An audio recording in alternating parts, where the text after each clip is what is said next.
ስላሴን ስማቸውን ውደዱ። ስላሴ ተመስገን፣ ስላሴ ተመስገን፣ ስላሴ ተመስገን። ምንም እንቅልፋም ብትሆኑ ሌሊት ተነሱና እንዲህ በሉ። እስቲ በሉ አንድ ጊዜ በሉ፣ 3 ጊዜ ስላሴ ተመስገን በሉ። ድገሙት፣ ድገሙት። ለሰይጣን ከዚህ በላይ ጦር የለው። ቀኑን ሙሉ ዝም ብላችሁ ስላሴ ተመስገን በሉ። ተመስገን ካላችሁት ዲያብሎስ እንዲህ ሁሉ እያረኩት አይመረውም እንዲህ ሰውዬ ብሎ እኛን ማሰልቸት ካቃተው እሱ ሰልችቶ ይሄዳል። ተመስገን በሉ።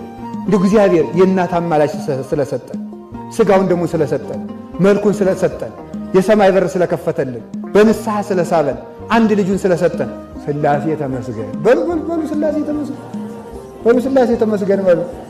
ስለዚህ የስላሴን ስም ታምኑታላችሁ? ሰማይን ማን አጸናው? የስላሴ ስም በሉ። ምድርን ማን አጸናት? መላእክትን ማን አጸናቸው? ፍጥረታትን ማን አጸናቸው? ለሁሉ ነገራችሁ የስላሴን ስም ተጠቀሙ። ስታነቡን በስመ አብ